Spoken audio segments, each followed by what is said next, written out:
welcome to Broadway Speaks Up. I'm your host, Marti Cummings, joined by my glorious co-host, David Singletary, and we are with BeBe Zahara Benet, winner of RuPauls Drag Race Season 1. Hello, gorgeous! Hello, how are you?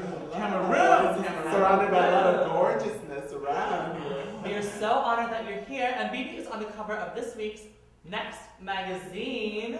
How's your life changed since winning Drag Race? I don't think my life has necessarily changed per se.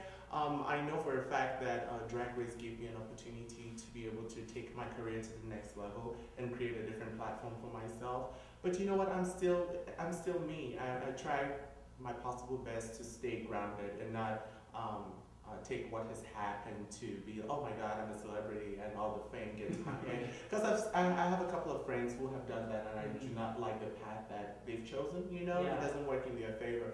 And so I learn from those things and try to stay grounded. But you know, it's created a lot of opportunities for me and obviously created a platform for me to be able to really put my brand out there. So I know you said that you it raised your platform to the next level, and I know that one of the great things about winning was that you were able to speak out about Cameroon. You're obviously very proud of where you come from. Can you tell us a little bit about where you come from, what the gay scene is like there, what it's like to be gay in Cameroon? Well, you know what? The truth about it is that there is not. I'm not saying that there are no gay people in Cameroon, but there's not a gay scene. There's not. There's not a gay scene. There is not a drag scene. It's the underground railroad. Yeah, it is. I mean, it's something which is definitely considered a taboo, and it's just there's not even a culture. So growing up, I really don't even dwell too much on the gayness, but more about the artistic side of what I do and where they say that a woman has to be this way, a man has to be this way. This is what a woman needs to do. This is what a man has to do. It's so defined in such a way that when you just try to cross or try to find a middle balance, you're regarded as strange, this outcast. Why are you doing this? You're not supposed to do it this way. And growing up, the fortunate thing about myself is that my parents were very supportive. And I think it's also because they've traveled a lot and experienced different cultures. So it made them more open-minded, And so growing up, I didn't have to go through a lot of pressure, you need to act this way. But there's so many kids back at home who do not have the opportunity like me, or even coming to the US and being able to really express themselves the way they want to express themselves. So being able to be in Drag Race, I decided to use that also as a platform. And even up to now, as I go with my career, is to be able to have people open their minds and be able to, you don't need to accept, but you can respect, and you can tolerate. In the first season of RuPaul's Drag Race, there were so many different every personality was so different and so large. And you, when it was the final episode, it was you and Nina Flowers, and you both are so incredibly talented and beautiful. Was that kind of what was that feeling to be up there standing with Nina in front of these judges and to hear your name called as the heir to RuPaul? Well, to be honest with you, I always tell people that Nina Flowers is the drag superstar, just like I am. And the reason is because we are very similar yet very different. Obviously, we are different in our personas, and we are different in our natures, like how we dress and how we, our designs and all this stuff. But we are very, very similar in how we respect the craft and our dedication to the craft, our discipline to the craft. And I knew fact that if he had to end up winning the title, she was also going to just be doing the same things I am doing, to be able to advance ourselves, our craft, our community to the next level, so people have a certain view of how they look at us. And so it was an honor being able to have to go against her. But when we were at the time where we had to lip sync for our lives, we, to be very honest, we hadn't even talked about it behind. We had said, we should just enjoy the moment.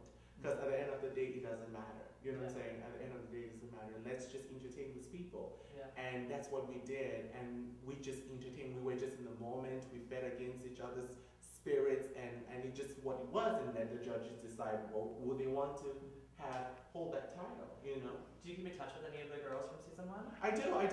Honestly, I keep in touch with all of them, but I'm closest to Nina Flowers. So. Of course. Yeah, I'm obviously closest to her. So. There's a lot of editing that goes on, obviously. It's entertainment. You know, and there was because a lot there's that new second, there's that second show, you know, the yeah, there's Untucked, like RuPaul Untucked now. and it's like the back, like Oh, the they back did? show. Don't you see that just online? Yeah, no, But they showed on TV right now. after. Oh, right Look, after. it's back on budget, Oh, girl. Okay. Like that. If there was one misconception about BeBe Zahara Benet that you would like to clear up, that you would like to tell the fans, just something that is out there that people are hearing, what would it be? What would you like to set the record? Anything you'd like to set the record straight with? No. You know, because I don't think, because if you would, no, you know, I mean, people there are people who look at you in different ways, and everybody would have their opinions about everybody, regardless if you're a celebrity, regardless if you're just, you know, even if it's just your friends that you day-to-day basis or it's at work, people have their opinions, and if you always have to clarify things with people, then you'll be doing that every single day of your life, and every single minute. It takes over you, and then it seems like you're in this place where you always have to prove yourself, which is not supposed to be that way. So whatever is out there, which I don't read the blogs, by the way, so I don't know what they're saying. So I don't know what they're saying.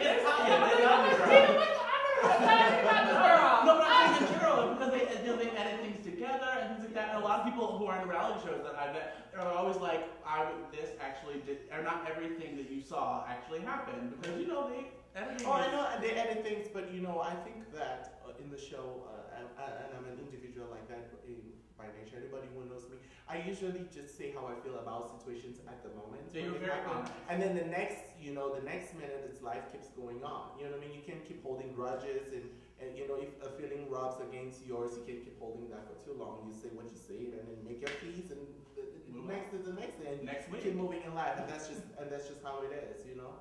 So. Have you seen season 2? Yeah. Well, not all of season 2, obviously. Have you seen the first, did you have like a lot, like, what do you think?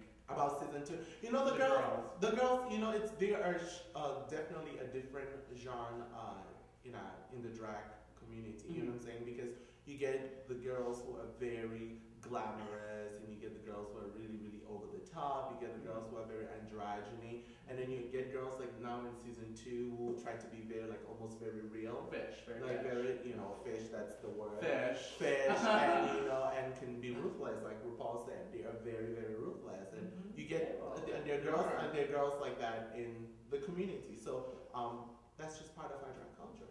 Do you think that they chose those girls because they wanted to kick up the drama and make things really interesting? They chose some very, because aside from maybe one or two, you guys were all very kind, very nice, all about the craft, all about the, you know, I'm not calling out any names, but you know who you are, girl. But you know, I think that they kind of went and said, Miss Honey, we need to kick it up and show what some queens can do, because they'll cut your shit up, won't they? Yes, they will.